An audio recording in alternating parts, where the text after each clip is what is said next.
Romains chapitre 8, verset 14.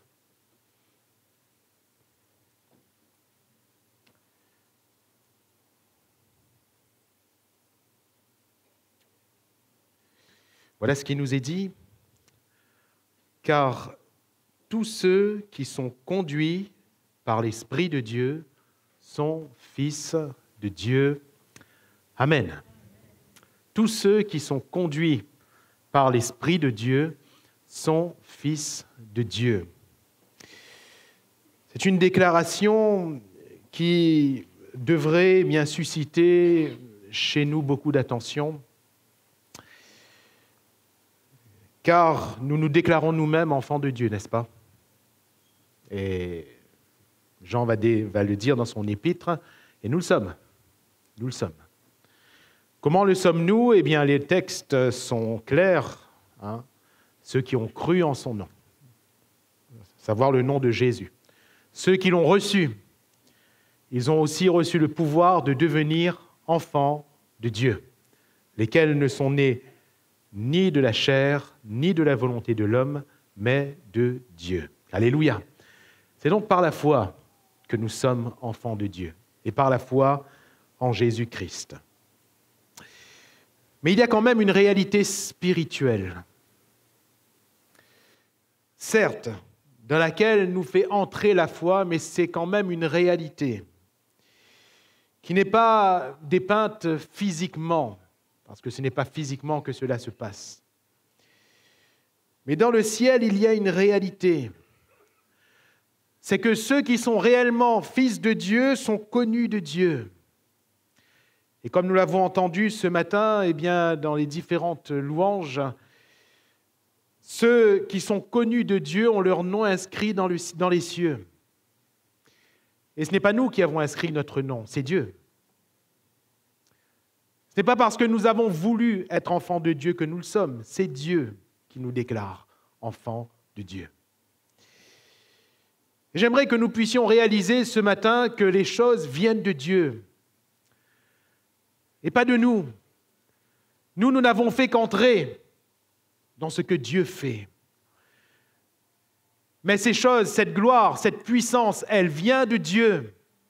La grâce nous vient de Dieu.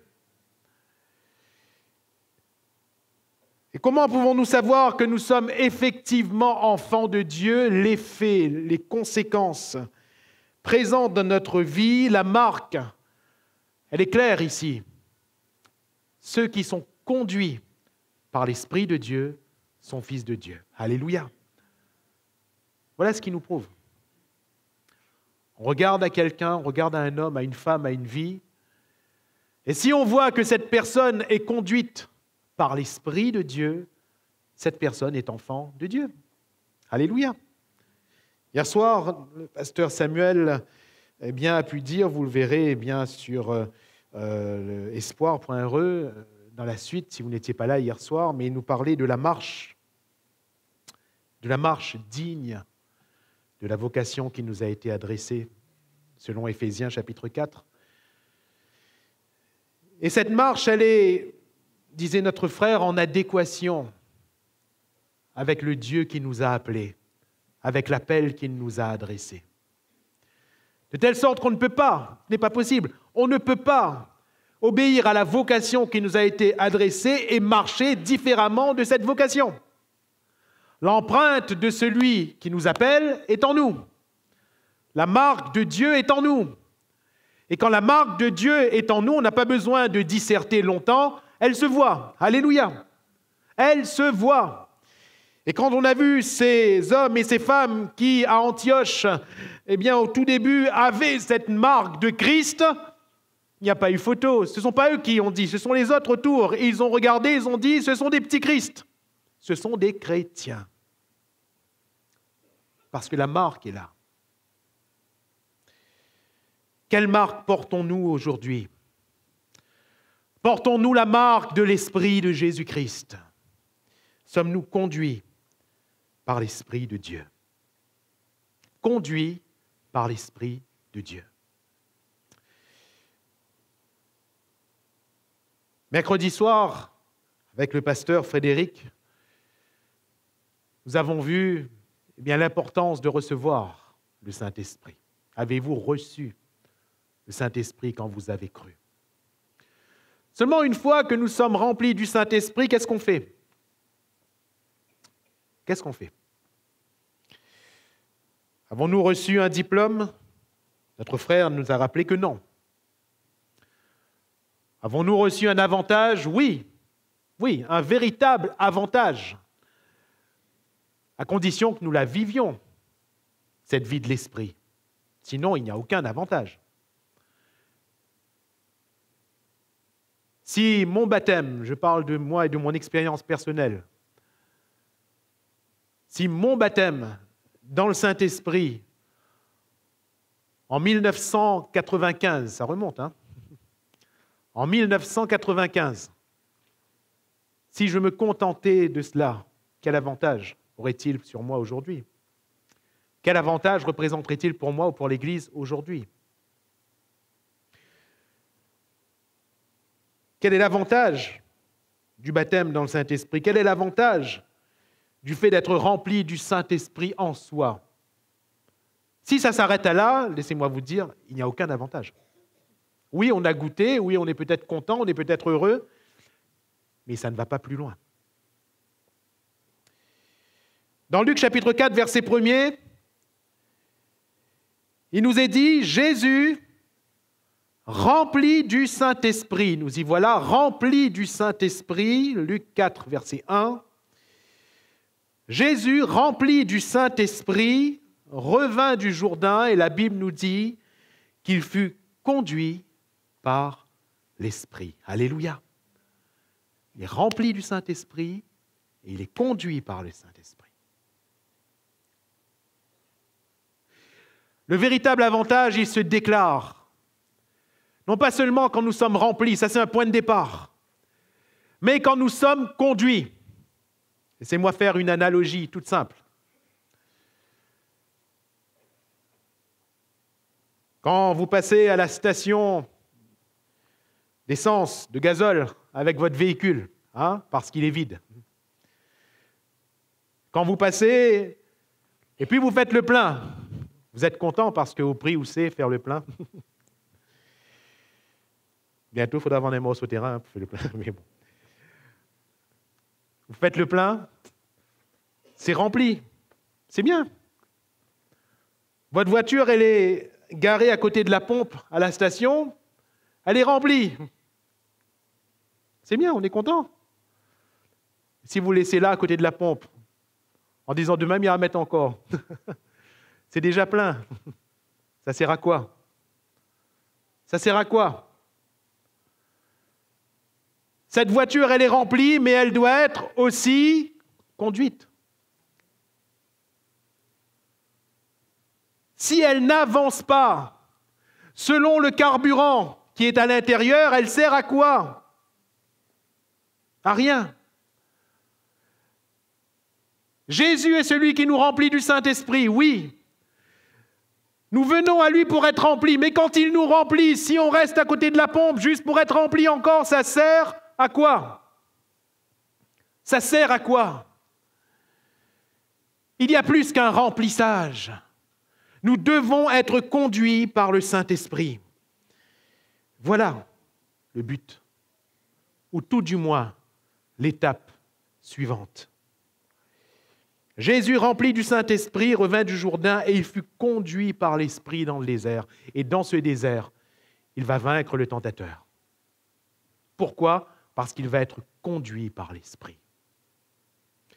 Nous ne sommes véritablement vainqueurs, frères, sœurs, non pas quand nous sommes remplis du Saint-Esprit seulement, mais quand nous sommes remplis et conduits par le Saint-Esprit. Nous ne vivons une vie de l'Esprit authentique que lorsque le Saint-Esprit nous conduit. Et laissez-moi donc vous dire que nous ne sommes véritablement enfants de Dieu que si nous sommes conduits par l'Esprit de Dieu. Paul va dire aux Galates, chapitre 5, verset 25, « Si nous vivons par l'Esprit, marchons aussi selon l'Esprit. » Alléluia. C'est-à-dire, soyons très simples, si nous disons que nous vivons par l'Esprit, Si nous disons avoir le Saint-Esprit, marchons avec la marque de l'Esprit sur nous. Cette marche selon l'Esprit, elle est reconnue. Alléluia. Elle est reconnue. Je ne vais pas faire de publicité ce matin, mais si vous avez une chemise où il y a un petit crocodile dessus, je n'ai pas besoin de vous dire quelle marque c'est, pas vrai? Je n'ai pas besoin de vous dire. Si je marche avec un t-shirt où il y a une virgule dessus, la virgule horizontale, vous n'avez pas besoin de chercher c'est quoi le nom de la marque ou quoi, vous le savez, parce qu'il y a une marque. De la même manière, un homme, une femme qui a la marque de l'Esprit, je répète, il n'y a pas besoin d'argumenter, il n'y a pas besoin de disserter, c'est visible. Alléluia. C'est visible. Si nous vivons par l'Esprit, marchons aussi selon l'Esprit. Si nous disons que nous avons le Saint-Esprit, ayons cette marque. Alléluia. Soyons conduits. Je constate que dans notre temps, dans notre génération, dans notre siècle, nous avons du mal à nous laisser conduire, n'est-ce pas? Nous avons du mal à nous laisser conduire. Nous avons du mal à ce que quelqu'un d'autre nous dise quoi faire, n'est-ce pas? Nous avons beaucoup de mal. Et de plus en plus, malheureusement, avec la sagesse que Dieu donne à l'homme, ce fameux siècle qu'on appelle siècle des Lumières, beaucoup de choses, oui, se sont débridées, et heureusement. Mais en même temps, est montée une mentalité selon laquelle chacun va dire « Personne n'a le droit de me dire ce que j'ai à faire. » Ça, c'est le monde. Mais quand cela se voit dans l'Église aussi, c'est difficile. Parce que par nature, le chrétien est celui qui est conduit. Conduit. Alors,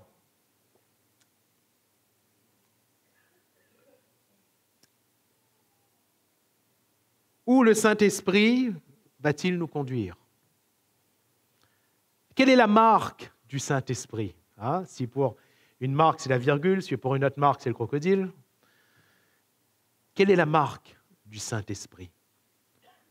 Comment le Saint-Esprit va-t-il nous conduire? Où va-t-il nous conduire plus précisément, ma question? Premièrement, Jésus va dire dans l'Évangile de Jean, chapitre 16, verset 13, Jean 16, 13, je vous laisse l'ouvrir.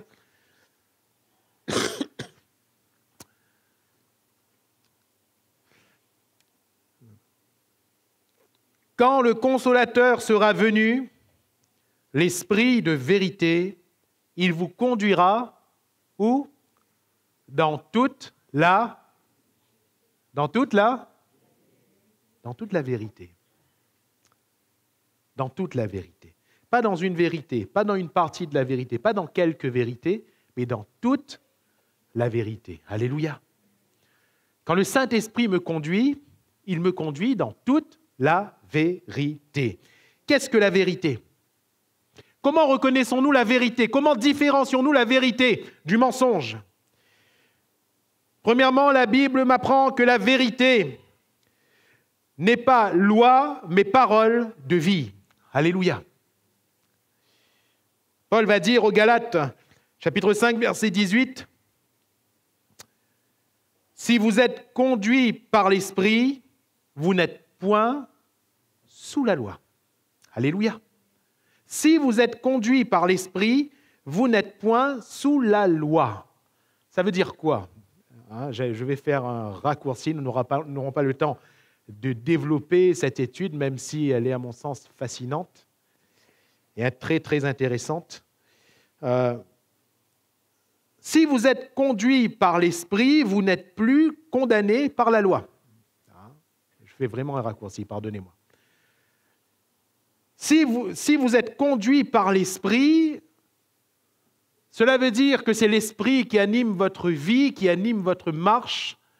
Et si c'est l'Esprit qui anime notre marche, nous ne sommes plus pointés par la loi, nous ne sommes plus condamnés par la loi.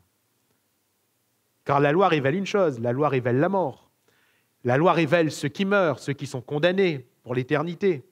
Mais si nous nous conduisons selon l'Esprit, si nous sommes conduits par l'Esprit, nous ne sommes point sous la loi. La vérité n'est pas loi. Mais que va dire Jésus concernant la vérité ? Chapitre 17, verset 17 de l'Évangile de Jean, Jean 17, 17. « Sanctifie-les par ta vérité, ta parole est la vérité. » Alléluia. Sanctifie-les par ta vérité, ta parole est la vérité. Il vous conduira dans toute la vérité, c'est-à-dire qu'il vous conduira dans toute la parole de vie. Alléluia. Dans toute la parole de vie. Et je répète, la parole de vie, il ne s'agit pas de la lettre écrite, parce que la lettre écrite, elle tue. La connaissance de la lettre écrite, elle enfle, elle enorgueillit. Mais Jésus va dire, ma parole est esprit et vie. Ça dépasse donc le simple fait de l'intellectuel, le simple fait du savoir pour la tête. Il y a une vie pour nous, alléluia. Dans la parole de Dieu, il y a une vie pour nous, car la parole de Dieu, va dire l'Épître aux Hébreux, elle est vivante, alléluia, elle est vivante. Alors,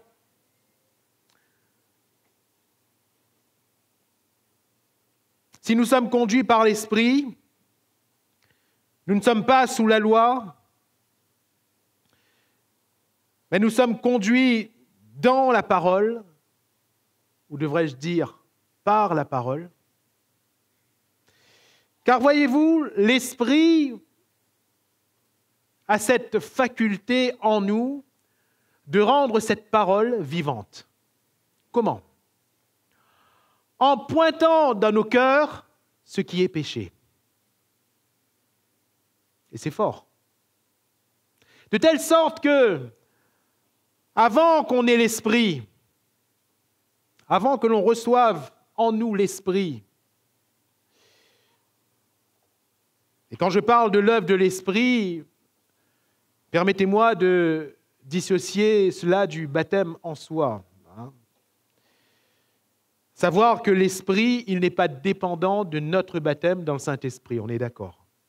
Le Saint-Esprit peut œuvrer sans que l'on soit baptisé dans le Saint-Esprit.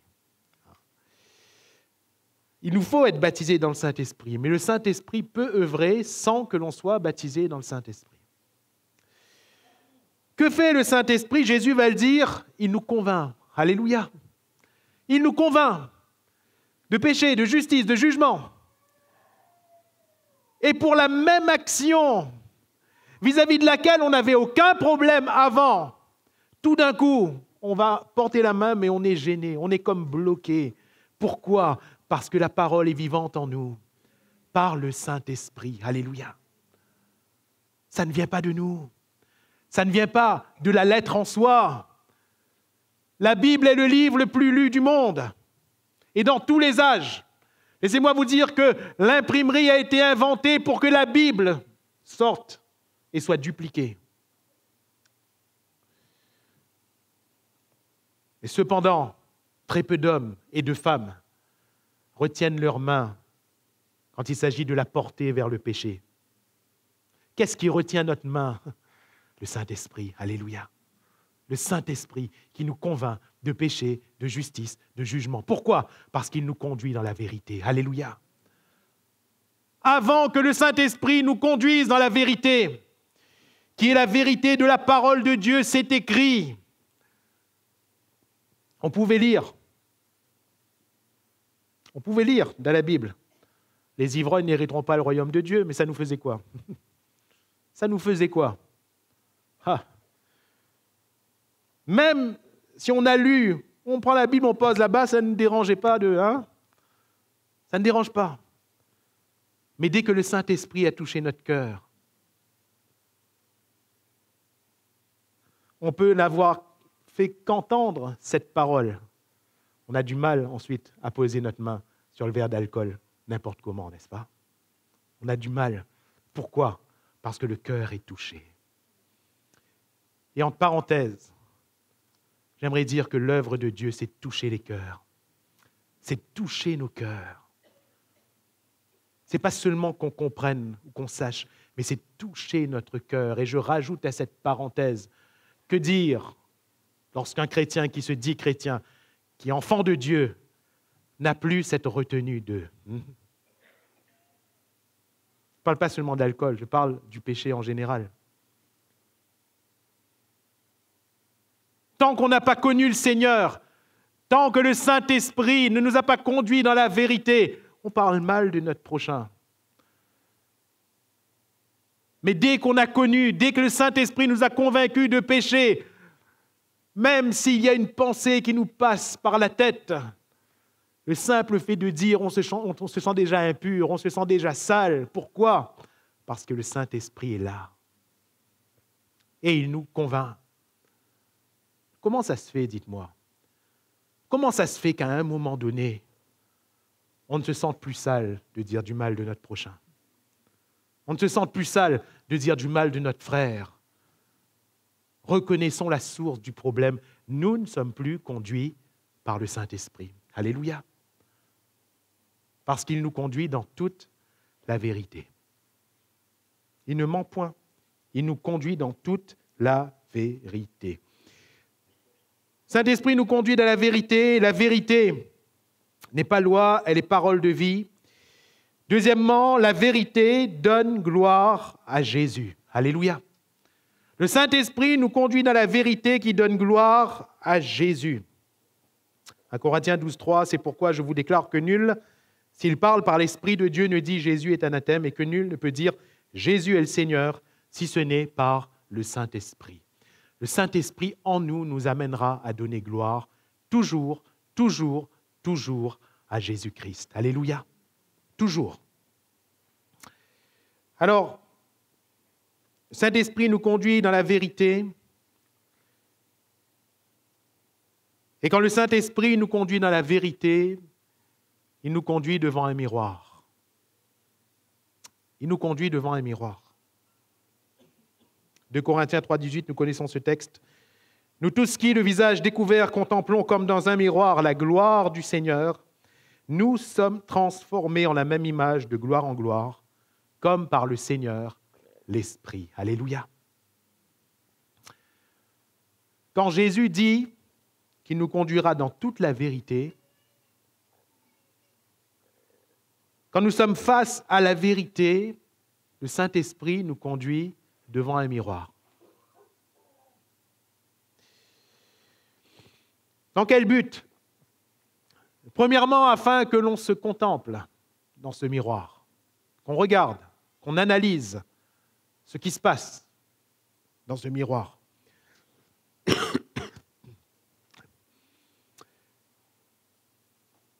Mes chers frères et sœurs, j'allais dire surtout les sœurs, quoique dans l'époque où nous vivons, les frères aussi, mais surtout les sœurs, quand vous êtes devant votre miroir, vous regardez qui? Dites-moi, quand vous êtes devant votre miroir, vous regardez qui? Qui? Bien sûr. Bien sûr. Je passe très peu de temps devant le miroir. Vous allez me dire, peut-être ça se voit, mais je passe très peu de temps devant le miroir. Mais quand je regarde dans mon miroir, je ne cherche pas Samuel. J'aurais du mal, je n'ai pas de barbe, mais je ne cherche pas Samuel. Je regarde à moi-même. Et on regarde quoi, chère sœur? Vous regardez si tout va bien. Vous regardez s'il n'y a pas un défaut. Et s'il y a un défaut, vous essayez de l'enlever. Et vous voyez que le défaut ne s'enlève pas. Ah, merci pour le maquillage. Mais vous ne quittez pas ce miroir tant que tout est OK. Tant que toutes les cases sont cochées. Et quand vous avez regardé dans le miroir et que vous voyez que tout est comme vous voulez, vous sortez avec une telle assurance. Vous sortez comme un héros sur son cheval. Pourquoi? parce que tout est parfait. La vérité, c'est ce que l'on voit dans le miroir. Mais c'est la vérité me concernant, moi, n'est-ce pas? C'est la vérité me concernant, moi, pas la vérité concernant quelqu'un d'autre. Alors pourquoi, même au bout de 18 ans de ministère, je me pose toujours cette question, pourquoi? Pourquoi, quand on lit la parole de Dieu et qu'on voit un verset, on pense à notre prochain? Pourquoi, quand on entend une prédication, on est en train de se dire « T'es mais espèce à l'ayant entend ça ?» Je ne comprends pas. Pourquoi est-ce qu'on dit « C'est ça police, hein ?» Parfois même, je pousse la hardiesse, pardonnez-moi, mais c'est la réalité. Parfois même, on sort de la salle et il y a un chrétien qui dit à un autre chrétien « La cause pour maintenant ?» Non, frère, c'est la cause pour où? Et personnellement, ma cause pour moi. Parce que le miroir, il est devant nous. Alléluia. Nous contemplons le miroir. La vérité. Quelle serait votre réaction si vous vous asseyez devant le miroir et que vous voyez que le visage d'un autre apparaît? Vous êtes coup, non? Vous avez un problème? Alors j'aimerais dire, si vous asseyez devant un miroir et que vous voyez un autre visage apparaître, ce n'est pas un miroir, c'est une télé. C'est un écran. Ce n'est pas un miroir. Ce n'est pas un miroir. Alors faites-moi plaisir, mon frère, ma sœur, arrête de regarder le film. Regarde le miroir. Alléluia. La parole de Dieu nous montre nos défauts à nous. La parole de Dieu nous montre ce qui ne va pas chez nous. Pourquoi? Parce que la parole de Dieu nous montre la perfection de Jésus-Christ. Et les cases ne seront cochées que lorsque je ressemblerai parfaitement à Jésus-Christ. Alléluia. Et si je regarde à ce miroir et que je vois l'image parfaite de Christ dans ce miroir et que je vois qu'il y a des défauts pour ma vie, dans ma vie, qu'est-ce qui se passe? Le miroir, il est sur la coiffeuse. Pas ma coiffeuse, la coiffeuse de l'Esprit. Alléluia. Et le Saint-Esprit va enlever les défauts. Et le Saint-Esprit va travailler. Il nous transforme. Alléluia. Il nous transforme en la même image que Christ. Alléluia. Ceux qui sont conduits par l'Esprit de Dieu, ils sont conduits dans toute la vérité. Et dans cette vérité, si nous acceptons d'être dans la vérité, l'Esprit nous transforme en image de Christ. Alléluia. Il nous conduit dans la vérité. Et donc, s'il nous conduit dans la vérité, disais-je, c'est pour qu'on ne reste pas comme nous sommes, mais pour qu'on devienne comme Jésus, de gloire en gloire.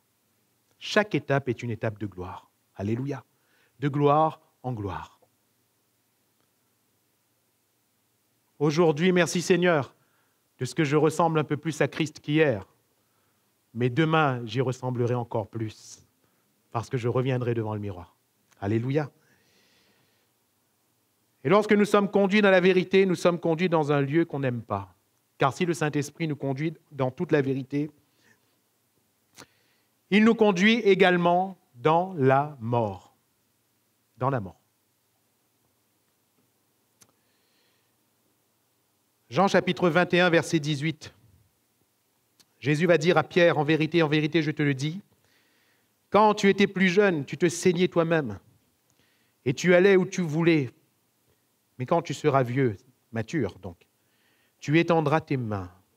Alléluia. Tu étendras tes mains. Nous avons tous vu ces images dans un reportage ou peut-être dans une fiction. Ou quand quelqu'un se livre, quand quelqu'un vient se rendre, par exemple, dans la police, dans le commissariat de police, pardon, quand il vient se rendre, il vient comme ça. Je me rends. Tu étendras tes mains. Tu étendras tes mains. Et un autre te ceindra. et te mènera où tu ne voudras pas aller.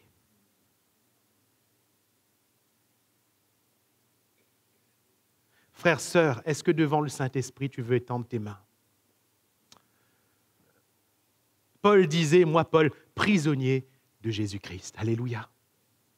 Parce qu'il était conduit, pleinement conduit de jour en jour par le Saint-Esprit. Tu veux étendre tes mains en disant au Saint-Esprit, je me livre à toi. Je me livre à toi. Prends-moi, entraîne-moi. Entraîne-moi où tu veux, même si là où tu veux, ce n'est pas là où je veux. Mais entraîne-moi. Le programme est déjà annoncé. Jésus, il dit ça à Pierre et par la suite, il est dit qu'il parlait à Pierre de la mort par laquelle Pierre allait glorifier Jésus. Alléluia. Mon frère, ma sœur, tu sais comment tu vas glorifier Jésus? Dans ta mort. Il n'y a pas d'autre réponse possible. Comment glorifie-t-on le Seigneur? On a vu que l'Esprit de Dieu nous conduit dans la vérité et que la vérité glorifie Christ. Comment glorifions-nous Christ? C'est lorsque nous mourons. Et le Saint-Esprit nous conduit dans cette mort à nous-mêmes. Jésus en est l'exemple et le modèle. Jésus a dû connaître la mort et il s'est livré. À la croix du Calvaire, il y a été parce qu'il s'y est livré. Ma vie, personne ne la prend, va-t-il dire, mais je la donne. Alléluia. J'ai le pouvoir de la donner et de la reprendre. Je la donne. Et Ésaïe va dire, semblable à un agneau qu'on mène à la boucherie, à une brebis muette devant ceux qui l'attendent. Si vous voulez une image de Jésus allant à la croix, il a étendu ses mains. Pilate va dire, tu ne sais pas que j'ai le pouvoir sur... Jésus a dit, non, tu n'as sur moi aucun pouvoir si cela ne t'a été donné d'en haut. Pilate a reçu un pouvoir, une autorité temporelle. Jésus, il a l'autorité éternelle. Il est le Fils de Dieu de toute éternité, mais il a quitté son ciel de gloire, la mort. Avant de mourir à la croix, Jésus a dû mourir à lui-même. Il a quitté sa richesse, il a quitté sa gloire, il a quitté son trône, il a quitté l'exaltation des anges, il a quitté toutes ces choses qu'il jouissait de toute éternité. Et il est venu mourir sur la terre des hommes. Il a étendu ses mains. Et Jésus est en train finalement de dire à Pierre, Pierre, tu connaîtras la même chose que moi. Et littéralement, c'est ce qu'il a connu jusqu'au dernier moment où, ne s'estimant pas digne de mourir comme son maître, comme Jésus, il va demander à être crucifié la tête en bas. Mais il a connu la crucifixion, pareil. Il est mort. Frères, sœurs, sommes-nous prêts à mourir? Et la première mort, c'est celle de la chair. Alléluia. Romains 8, 13. Si vous vivez selon la chair, vous mourrez. Mais si par l'Esprit, où nous conduit l'Esprit? Mais si par l'Esprit, vous faites mourir les actions du corps, vous vivrez. Alléluia. Si par l'Esprit, vous faites mourir les actions du corps.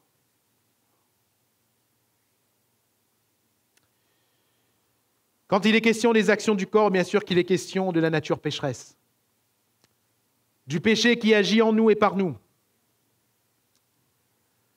Et le texte ne nous dit pas « Dieu fera mourir ». Le texte dit ici « Vous faites mourir, vous ferez mourir ».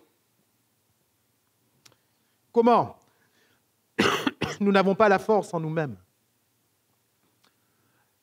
De mourir à nous-mêmes, nous n'en avons pas la force. L'Esprit nous conduit. Alléluia. Et quand l'Esprit nous conduit, vous allez voir combien la chair meurt. Alléluia. Combien la chair meurt et cette mort glorifie Jésus. La mort des œuvres charnelles glorifie Jésus. La mort du péché glorifie Jésus.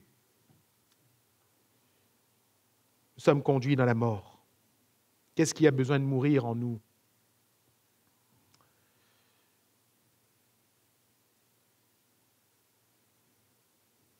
Parfois, en tant que chrétien, on essaie de se débarrasser de choses dans notre propre vie pendant des années. Et on n'y arrive pas. Ça peut être une passion qu'on camoufle bien. Ça peut être un trait de caractère qu'on camoufle tout aussi bien.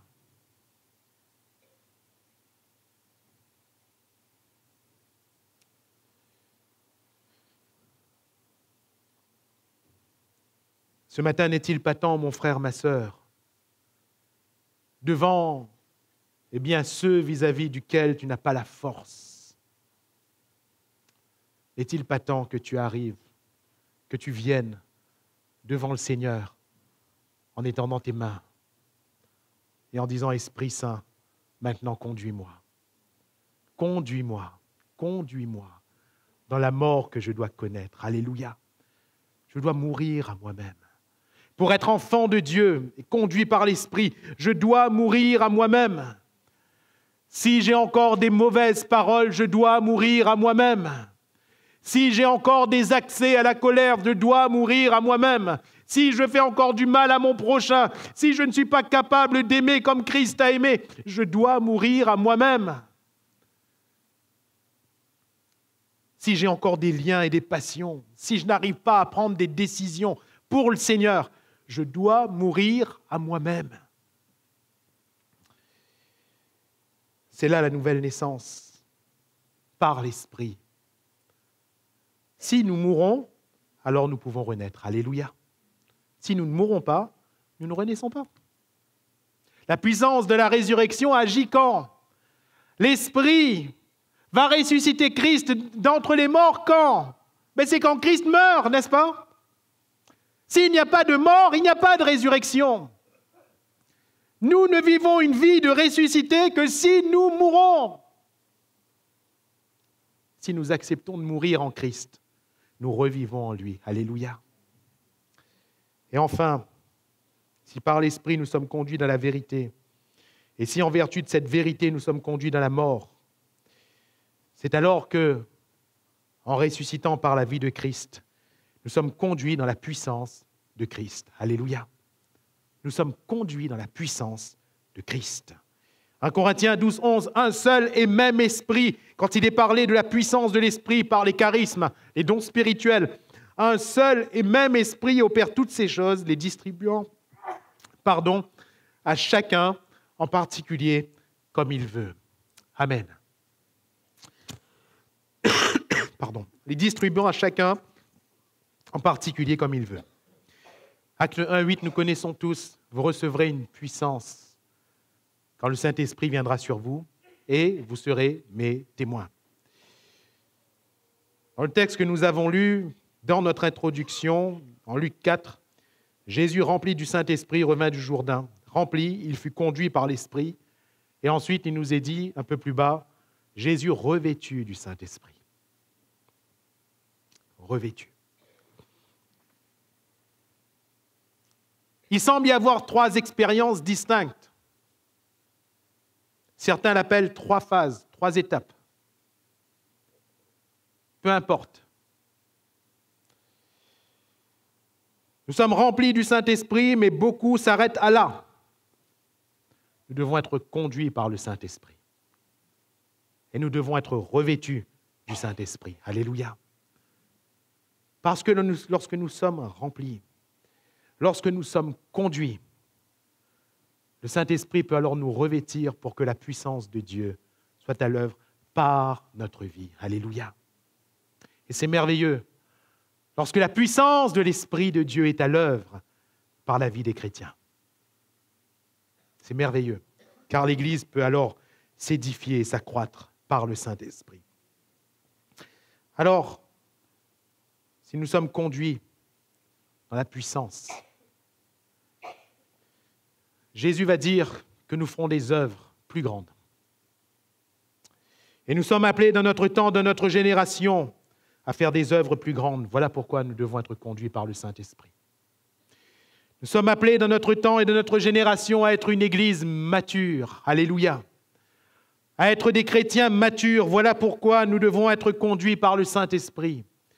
Nous sommes appelés dans notre temps, dans notre génération, face à ce monde qui a faim et soif de Dieu. Et ce monde qui a les arguments pour nous défaire lorsque notre évangile ne se résume qu'à un raisonnement sur Dieu, lorsque notre évangile ne se résume qu'à une théologie. Croyez-moi, en face de nous, il y a des arguments. Mais Paul va dire aux Corinthiens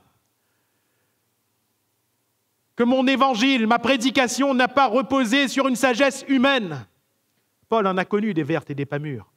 Il a connu des épisodes où il a voulu convaincre les Juifs, persuader les Juifs, pour reprendre le terme biblique. Mais qu'est-ce qu'il va dire aux Corinthiens? Ma prédication reposait sur une démonstration de puissance. Alléluia. Une démonstration de puissance. Pas seulement la sagesse. Oh, je pense que Paul prêchait bien.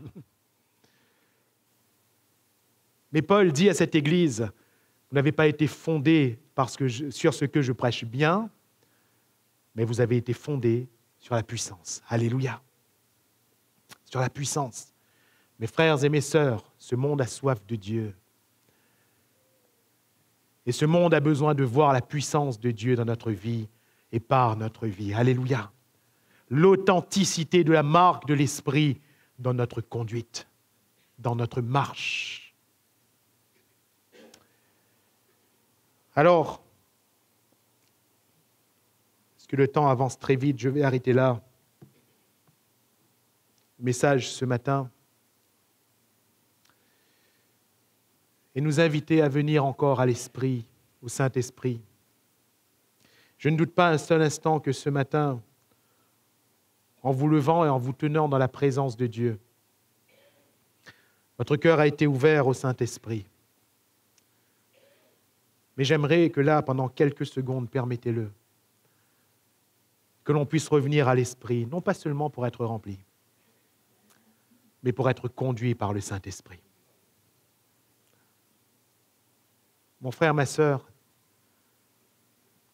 ta famille, peu importe le désordre qui est, peu importe les œuvres que le diable a pu faire, les choses peuvent changer si toi tu es conduit par l'Esprit de Dieu. Peu importe les ravages qui ont touché ta vie et peu importe le domaine de ces ravages, les choses peuvent changer si tu es conduit par l'Esprit de Dieu. Les rapports maritaux peuvent changer si nous sommes conduits par l'Esprit de Dieu. Nos rapports parentaux peuvent changer si nous sommes conduits par l'Esprit de Dieu. Nos rapports humains peuvent changer. Nos rapports fraternels ce matin peuvent changer si nous sommes conduits par l'Esprit de Dieu. Il y a une unité naturelle qui s'installe dans le corps de Christ quand nous sommes conduits par l'Esprit de Dieu. L'Esprit glorifiera Christ. Mais ce matin, voulons-nous venir en étant conduits par l'Esprit de Dieu. Alléluia.